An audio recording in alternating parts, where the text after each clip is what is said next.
Magandang araw mga kaibigan. Samahan niyo po akong muli para sa isang kwento ng pag-ibig na tiyak nakapupulutan ng aral at magpapaantig sa inyong mga puso.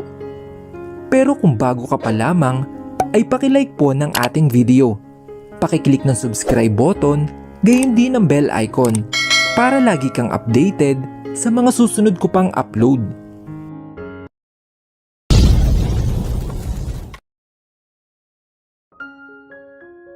Parehong napatigil sa pagsasalita sila Tony at Gary at sabay napatingin sa direksyon namin. Nakita ko ang paglikot ng mga mata ni Tony at nagpatuloy lamang sa pagkain. "Hey! Nandito na pala kayo. Have a seat." Kung hindi pa kami inanyayahan ni Gary na umupo, ay baka nakatayo pa din kami at hindi makapaniwala sa nakita kani-kanina lang. Umupo ako sa tabi ni Anthony, habang sina Lester at Jenny naman ay nasa tabi ni Tony na simpleng kumakain ng carbonara. "Ikaw ha? Nauna ka pa palang umalis sa amin. Mas excited ka ba yata kaysa kay Gary?" Panunukso sa kanya ni Lester. "Ano bang sinasabi nyo?" Simple niyang tanong. "Ang sabi kasi ng mami mo ay dumaan kami sa inyo, ay pumunta ka daw ng mall. But it looks like the opposite." Gumuhit sa labi ni Jenny ang makahulugang ngiti. "Pumunta nga ako sa mall. Bumili ako ng regalo. At saka, hindi nyo namang sinabing sabay-sabay na tayong pupunta. Hindi ko din alam na wala pa pala kayo dito. Depensa naman ni Tony." Natigil kami sa pagkukwentuhan nang biglang may pumasok mula sa pinto. At mukhang hindi ko nagustuhan kung kanino mang boses ang nadinig ko mula doon. "Wow! What a coincidence! Nandito din pala kayo. Happy birthday, Gary!" It's Bea together with Alfred. Nagkatinginan kaming apat nila Jenny habang si Anthony naman ay walang pakialam kung sino man ang dumating. Si Gary awkward nung umiti bago sila salubungin. Happy birthday. Thank you. Mabuti at nakadalo ka." Halata namang peking ngiti ang tinugon ni Gary sa kanila. Nakipagbeso siya kay Bea at niyakap naman siya ng kapatid niya. "Oh, hello. Friends ba kayo ni Stella?" Umupo si Bea sa tabi ni Jenny na ngayon ay bakas pa din ang mukha ng pagkairita. Hindi niya pinansin si Bea at bagkus ay kumuha na lang na nakahayang pagkain sapag. Umupo si Alfred sa katabi kong upuan para akong niluluto sa pagitan ng dalawang pugon dahil ramdam ko ang tensyon sa kaliwa kung saan ako po si Anthony at sa kanan kung saan ako po si Alfred. Lumungon po ako kay Alfred at tipid akong ngumiti sa kanya. Naramdaman ko ang biglang paghawak ni Anthony sa hita ko. Kaya napatingin ako sa kanya na seryoso nakatingin kay Alfred. "So, let's eat. Kain lang kayo. Maraming pagkain." Napansin siguro ni Gary ang sitwasyon ko, kaya gumawa siya ng paraan para mapunta sa kanya ang atensyon namin.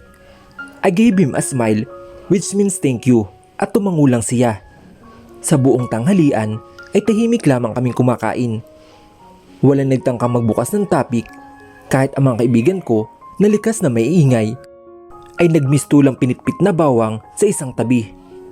"Why so quiet, guys? Okay, I will start a conversation para naman hindi masyadong tahimik." Napunta ang tingin naming lahat kay Bea nang bigla siya magsalita out of nowhere. "Malapit nang marilis ang movie namin ni Anthony. I'm so excited na. Sobrang excited kaming mapanood ang pinaghirapan ng team. Sana panoorin nyo ha." Nakangiti niyang wika. Oo naman. Panonoorin namin yan.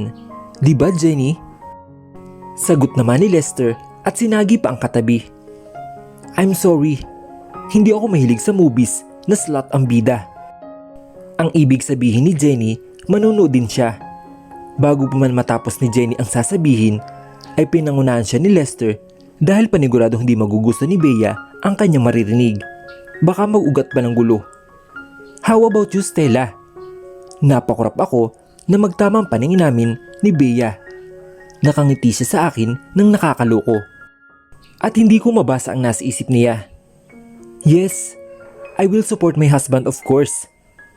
Kunwaring ngumiti din ako pabalik sa kanya. "Great! Oo nga pala. Lately, I read some posts in my social media accounts.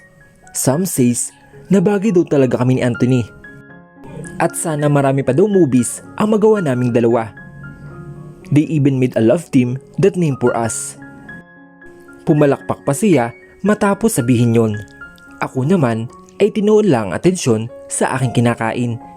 Kahit wala na akong gana, ay pinilit ko pa ding lunukin ang steak na kinakain ko. Hindi ko dapat ipalatang affected ako. Why? Ayaw nyo ba? Sabi ko na nga ba, ang pangit ng idea. Bea, give some respect naman. Bukod na sarap tayo ng pagkain, nandito ang asawa ni Anthony. Putol ni Gary sa pagsasalita ni Bea. Kuya is right. Can we just change the topic? Saad naman ni Alfred. Ano ba kayo? Wala naman yung problema kay Stella. Trabaho lang naman eh. Di ba Stella? Ang mga salitang binitawan ni Bea ay ramdam kong may laman talaga. Parang may pinubunto siya o nangiinis lang. Nabalot ng nakakabinging katahimikan ang apat na sulok ng dining. Lahat sila ay napatingin sa akin, maliban kay Anthony na napakahigpit ng hawak sa baso ng tubig at mukhang nagpipigil ng galit niya. Nang hindi ako makasagot, ay muling ibinuka ni Bea ang bibig at nagtangka muling magsalita. See? Silence means yes. Shut up! Lahat kami ay nabigla nang tumayo si Anthony at saka sumigaw dahilan upang matulala sa kanya si Bea na parang hindi inaasang pagtaasan ng boses ni Anthony. I lost my appetite. Walang paalam siyang umalis mula sa kinatatayuan at lumabas ng pintuan ng dining. Anthony! Hinabol ko naman siya at iniwan sila doon na kapwa nagulat sa inasta ni Anthony. Anthony, wait! Binilisan ko pa ang lakad ko upang mabutan siya. Nakarating kami sa likod ng bahay nila Gary at mabuti na lamang ay walang tao dito at abala sa pagkwentuhan sa harapang bahagi ng bahay. Pumunta ako sa harap niya. What's wrong, Anthony? Tanong ko sa kanya. And what's wrong with you too? You're being embarrassed. But you're still doing nothing. Minsan nakakainis na din ang pagiging mabait mo, Stella. Napaiwas ako ng tingin dahil sa sinabi niya. Masyado lang ba ako nananahimik? Ayaw ko lang naman ng gulo. At saka, lalaban lang ako kapag sinaktan ako ng pisikal. Ayaw kong magsayang ng laway sa pakikipagtalo sa mga walang kwentang tao. Ayaw ko lang naman ng gulo. Tugon ko naman na halos pabulong na. Narinig ko ang pagpapakawala niya ng buntong hininga. At napahila mo siya ng mukha. I'm sorry. Ayaw ko lang na kinakausap ka ng ganun ni Bea. Mahinahon niyang banggit sa akin. Ngumiti ako at saka lumapit sa kanya. Hinawakan ko ang magkabilang pisngi niya at saka ko siya tinitigan. May bahid ng pag-alala ang mukha niya. Okay lang ako, Anthony. Huwag mo na akong alalahanin. Hanggat hindi niyo ako sinasaktan ng pisikal, kaya ko pa naman magtimpi. Hinalikan niya ang kanang palad ko at saka ngumiti. Hinila niya ako palapit sa kanya at saka ako niyakap. Ngunit nawala ang ngiti ko na makita si Bea sa di kalayuan. Habang magkakross ang mga braso at nakangiti na nakakaloko sa amin bago na siya umalis mula sa kinatatayuan. Thank you so much for joining me and my brother in this very special day for me. Na-appreciate ko lahat ng mga dumalo and of course, ang mga nagbigay ng regalo. So, tuloy lang ang party hanggang midnight. Nagsigawan ang mga bisita nang matapos mag-speech si Gary. Itinas namin ang mga baso namin na mayroong champagne. Long life kuya! Sigaw naman ni Alfred. Maging matured ka na. Huwag ka na maging isip bata. Nagtawa na naman kami dahil sa sinabi ni Anthony. Matapos nun ay sabay-sabay naming ininom ang laman ng mga baso namin at saka nagpalakpakan. Madilim na ang paligid dahil 7 o'clock na din ng gabi. Nang kumagat ang dilim kanina ay mas lalong lumitaw ang ganda ng bahay nila Gary dahil sa managkikislapang ilaw sa buong bahay. Punta lang ako sa CR. Bulong ko kay Anthony na nasa aking tabi. Nasa isang table lang kami nina Jenny, si Lester, si Tony, si Gary at si Anthony. Mabuti na lang at hindi na namin kasama sina Alfred at Bea. Baka hindi lang ma-enjoy ni Gary ang birthday niya dahil sa alita namin. Tumango naman si Anthony at saka na ako naglakad papasok sa loob ng mansyon. Mabuti na lang ay nakasalubong ko ang matandang babae na sumalubong sa amin kanina noong dumating kami nila Anthony. Excuse me po, saan po yung CR dito? Magalang kong tanong sa kanya. Ay, halika iha, sasamahan na lang kita. Nakangiti niyang tugon. Sinundan ko naman siya. Ngayon ko lang nasuri ang loob ng mansyon. Maraming pinto sa bawat pasilyo nito na para ding mansyon ni Anthony. Maraming mga paintings ang nakadikit sa dingding at mga bulaklak sa florera ang makikita sa bawat sulok. Huminto kami sa tapat ng 2 pinto. Maraming salamat po, wika ko sa kanya. Walang anuman iha, napakagandang bata mo talaga. Pinisil pa niya ang kanang pisngi ko, kaya naman natawa na lang ako bago pumasok sa banyo. Pagkatapos kong umihi ay naghugas ako ng kamay at saka nag-retouch na konti. Mag-isa lang ako sa CR, kaya naman napakatahimik dito. Mukhang soundproof. Napatigil ako sa pag-ayos sa salamin nang biglang bumukas ang pinto. Kaya napatingin ako doon. Nang makitang si Bea naman ito ay hindi ko na lamang siya pinansin at bumalik ako sa pagtingin sa salamin. Akala ko ay papasok siya sa isang cubicle, ngunit nagdire-diretso siya sa likuran ko. Kaya kitang-kita ko ang refleksyon niya sa salamin na matilim ang titig sa akin. A stinky creature in a stinky place. What a good match. Oh, wait. Perfect pala talaga dapat. Perfect match. Ang galing mo namang humanap ng right place for you. Napairap na lang ako nang marinig ang maarte at nakakabisit niyang boses. Parang gusto kong pasukin ang loob ng bibig niya at pagbuhulin ang dila at tonsil niya. Sino bang kausap mo? Ako? O itong reflection mo sa salamin? Walang gana kong tugon sa kanya. Nakita ko naman ang pagkatulala niya at ilang sandali lamang ay nagsalubong na makili niya. Wow! Kapag manglalait wagas? Kapag nilait pabalik, pikon? Hinarap ko siya na ngayon ay kulang na lang ay barilin ako base sa ekspresyon ng mukha niya. O ano? Sa una ka lang pala magaling, wika kong muli sa kanya. Naiinis ako sa pagmumukha mo. Ako din naman, huwag kang mag-alala, pareho lang tayo.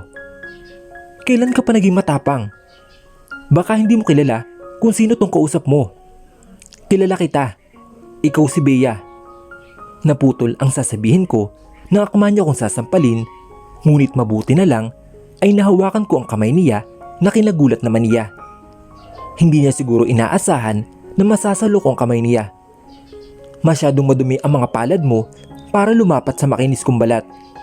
Kung may gusto kang sabihin, sabihin mo diretso, hindi yung dinadan mo sa sampal.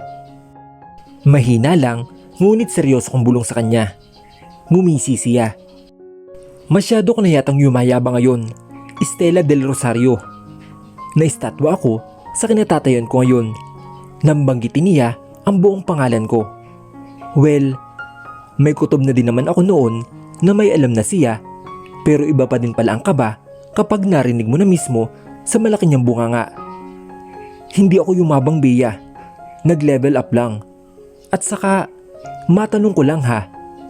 Bakit ba lagi na lang kapag nakikita mo ako ay gusto mo akong saktan? Tanong ko sa kanya. Maras niyang tinanggal ang pagkakahawa ko sa kamay niya. Simple lang. Kasi gusto na kitang mawala sa buhay ko. Dapat pala, noon pa lang ay dinispatcha na kita. Para sana happily ever after na kami ni Anthony. Pero on the other side, naaawa ako kay Alfred. Iba ka din no? Artista pala ang type mo. Napakuyom na ang mga kamao ko dahil sa sinabi niya. Patawarin ako ng Diyos. Pero kapag hindi na ako nakapagtimpi, ay baka nauna ko pa siyang patayin. Sa huli, ay mas pinili ko na lang manahimik at kinuha na ang pouch bag ko bago na lumabas. Ngunit hinawakan niya ang braso ko, kaya naman nasampal ko siya ng hawak kong pouch at nabitawan niya ako. Oh my God! My beautiful face! Sigaw niya at humarap sa salamin habang pinagmamasdan ang kanang pisngi niya na may galos. Napalakas yata ang hampas ko. Nagmadalin akong lumabas at saka sinarado ang pinto. Napasandal ako sa pintuan at napangiti. What a relief! Tama lang sa kanya yun. Naglakad na ako papaalis na parang walang nangyari. Diretso lamang ako naglakad sa pasilyo nang biglang may humila sa akin mula sa isang kwarto. Tinakpan nito ang bibig ko kaya hindi ako makasigaw. Madilim sa kwartong ito kaya hindi ko makita ang taong nasa likod ko ngayon. Pinilit kong magpumiglas ngunit malakas ang katawan niya. Isinandal niya ako sa pader ngunit kahit madilim ay bahagya ako nakita ang mukha niya. Nanlaki ang mga mata ko nang mapagtuntong si Alfred na magulo ang buhok. Tanggal ang butones ng mga damit niya at saka namumula. Tumitig siya sa mga mata ko at nabigla ako nang pilit niya akong halikan. Tulong! Pilit ko siyang itinutulak ngunit masyado akong mahina para sa malaki niyang pangatawan. Nararamdaman ko ang kamay niya na gumagapang papunta sa ilalim ng bestida ko. Naamoy ko din ang hininga niya na amoy alak at hindi ko alam ang gagawin. Masyado akong mahina at walang nakakarinig sa akin. Hindi ako makapaniwala na dadating sa puntong ito na gagawin niya ito sa akin. Doon na tumulo ang mga luha ko at napahugulhol na ako dahil sa sobrang takot. Alfred, tama na please. Pagmamakaawa ko sa kanya. Sumisikip na din ang dibdib ko dahil sa pag-iyak. Maya-maya ay tumigil siya sa ginagawa at tumingin sa akin ang malulungkot niyang mga mata. Itinulak ko siya at wala siyang ginawa kundi panoorin ako na mapaupo sa sahig habang patuloy pa din ako sa aking pag-iyak. Niyakap ko ang sarili ko. Stella! Napaupo siya sa harap ko. Ngunit pinagsisiksikan ko ang sarili ko sa sulok habang sinusubukan niyang hawakan ang mukha ko. Hindi ko sinasadya. Maniwala ka sa akin, Stella. Kapag kasi hindi ko siya sinunod, baka patayin ka niya, Stella. Ayoko. Baka patayin ka niya, Stella. Sorry. At bigla na lang niya ako niyakap. Natigilan ako dahil narinig ko ang paghikbi niya. Sandali lamang iyon at saka siya tumayo. Napasabunot siya sa sariling buhok habang nagpapabalik-balik sa harapan ko. Malikot din ang mga mata niya at may ibinubulong. Hindi, mali to. Pero tama. Hindi, kapag hindi ko ginawa, mamamatay siya. Papatayin niya si Stella. Kapag ginawa ko, hindi niya papatayin. Pero mali, hindi dapat. Dinig kong bulong niya sa kanyang sarili. Para ako mas lalong natakot sa taong nakikita ko ngayon. Hindi na siya si Alfred na nakilala ko noon. Ibang-iba siya sa Alfred na nakakausap ko dati. At ngayon ay parang nababaliw na siya. Bye guys! Thanks for today. Sobrang saya ko na nakadalo kayo. Lalo ka na, Tony. Wika naman ni Gary. Katatapos lang ng party. 11 o'clock na din ang gabi kaya napagpasya na namin na magpaalam. Hindi ko na sinabi kay Anthony o sa mga kaibigan ko ang nangyari sa akin kanina. Wala namang masamang nangyari sa akin kaya mas pinili ko lang itago sa kanila. Siya nga pala. Nakita niyo ba si Alfred? Bigla na lang kasing nawala kanina. Napakagat ako sa labi dahil sa tanong ni Gary. Malamang ay nasa kwarto pa din na madilim si Alfred kung saan ko siya iniwan kanina. Napaigpit ang hawak ko sa aking pouch. Nagpalinga-linga ang mga kasama ko sa paligid habang ako naman ay nakatingin lamang sa kawalan. Di bale, baka natutulog na. Ang dami din kasing nainom kanina. Paano ba yan? Gabi na. Magpapahinga na din ako. Niyakap ni Gary si Anthony, maging ang mga kaibigan ko, at nang tumigil sa sarap ko, ay pilit akong ngumiti at niyakap ko din siya. Pagsakay ng sasakyan, ay kaagad kong dinungaw ang bintana ng van. Sa isang iglap ay parang nawala ako ng gana na kausapin sila Anthony. Ano bang nangyari dyan kay Stella? Tanong naman ni Lester. Oo nga, kanina pa tahimik at parang tulala. Marami bang nainom yan? Wika naman ni Tony. Sa pagkakataong ito ay ramdam ko ang mga mata ni Anthony na nakatingin ngayon sa akin. Ngunit pinanatili ko pa din ang tingin ko sa labas. Hey, what's wrong? Hinawakan niya ang balikat ko, ngunit umiling lang ako. Hindi na niya ako kinulit hanggang sa makalis na ang van. Pagpasok ng mansyon ay tahimik na. Mukhang tulog ng ibang kasambahay at si Kay lamang ang isang medyo may edad na babae ang sumalubong sa amin kanina. Habang naliligo ako ay parang bumabalik sa alala ko ang nangyari kanina sa party. Huminga ako ng malalim at saka inalis sa isip ko kung ano mang nangyari kanina. Paglabas ko ng banyo ay nakaupo na sa kama si Anthony habang seryoso nakatingin sa akin. Nakasuot na ako ng roba ngayon. Stella, ano ba talaga nangyari kanina sa party? You're acting weird simula na bumalik ka galing sa banyo. Tell me, may nangyari bang masama? May hinahon niyang wika sa akin. Umupo ako sa tabi niya at tiningnan ko siya sa mga mata. Bigla na lang kumawala ang mga luhang kanina pang gustong lumabas mula sa mga mata ko. Niyakap ko siya at niyakap niya din niya ako pabalik. Tell me, Stella, what's the matter? Si Alfred, he molested me. What? Inalayo niya ako sa kaniya at kitang-kita ko ang nag-aapoy na galit sa kanyang mga mata. Napasapo na lang ako sa aking mukha at patuloy pa din sa pag-iyak. Magbabayad siya sa ginawa niya. No, please. Wala namang masamang nangyari. Mabuti na lang at parang nakonsensa siya kaya hindi niya tinuloy. Anthony, huwag na nating palaki ng gulo. Stella, naririnig mo ba ang sarili mo? Kung nagawa niya ngayong gawin ito ngayon, baka sa mga susunod na araw ay ulitin niya ulit at baka mas malala pa. Anthony, please. Gusto ko na lang magpahinga. Kumalma siya at saka ako tinalikuran. Nagbihis na ako bago nahiga sa kama. Tanaw ko naman si Anthony sa beranda habang umiinom ng alak. Mukhang nagtatampo siya na hindi ko agad sinabi sa kanya. Siguro itutulog ko na lamang ito. Sana bukas ay maging maayos na ang lahat. Dahan-dahan kong ipinikit ang aking mga mata hanggang sa dalawin ako ng antok.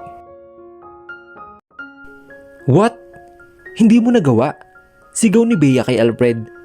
Nasa loob sila ng kwarto ng binata at mabuti na lamang ay soundproof ang silid niya, kaya hindi naririnig ang pag-uusap nila sa labas.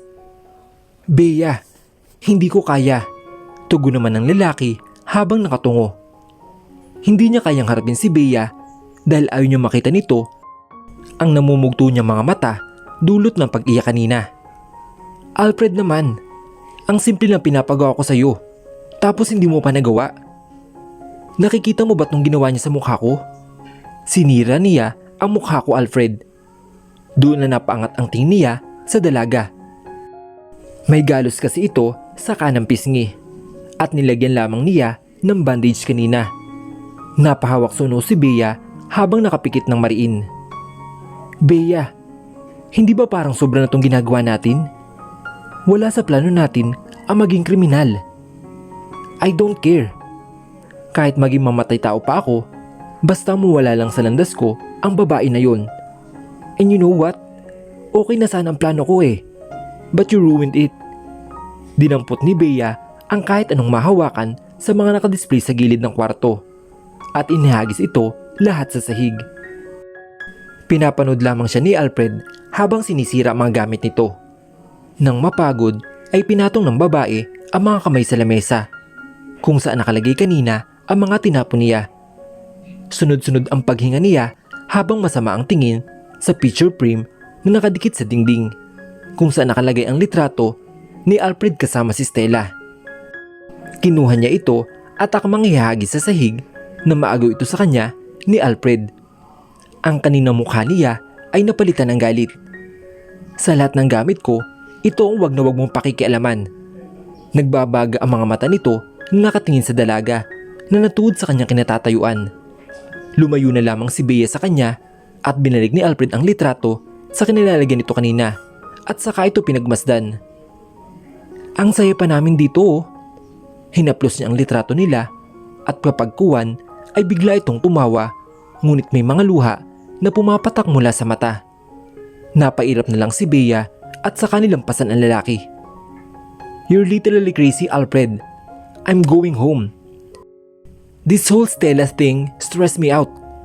Malakas niyang sinarado ang pinto at sakto namang nasa labas nito si Gary na kamanghahawakan na sana ang sarduhan ng pinto. Nagtama ang mga mata nilang dalawa. "Bea, hindi ka pa pala umuwi? Why do you care? Kung hinahanap mo ang baliw mong kapatid, nasa loob siya. Kausapin mo at baka tuluyan ng masiraan ng ulo." Umalis na ito habang si Gary ay masama na ang kutob sa nangyayari. Nagising ako na wala na sa tabi ko si Anthony. Nasisilo na din ako sa liwanag na nagmumula sa beranda. Anong oras na ba? Pagtingin ko sa wall clock ay 8:27 na pala ng umaga. Matapos maghilamos at magsipilyo ay bumaba na ako ng hagdan. Ngunit napatigil ako sa paglalakad nang malapit na ako sa kusina. May narinig akong nag-uusap mula sa bukas sa pinto ng dining. Kaya naman dumiretso na ako doon. Pagpasok ko doon ay nadatnan ko si Anthony na kumakain ng agahan. Kasama ang isang matandang lalaki, matandang babae at isang maliit na batang babae. Nanlaki ang mga mata ko dahil sa aking nakita. Bigla na lang nadako ang tingin ko sa batang babaeng walang emosyon ang mukha sa aking direksyon. Parang natuyon ako ng laway nang mapagtanto ko kung sino ito. Kapatid siya ni Anthony. At ang matandang babae at lalaki na kasama niya ay si Mrs. Glenda Lagdameo at si Mr. Johnny Lagdameo, ang mga magulang ni Anthony.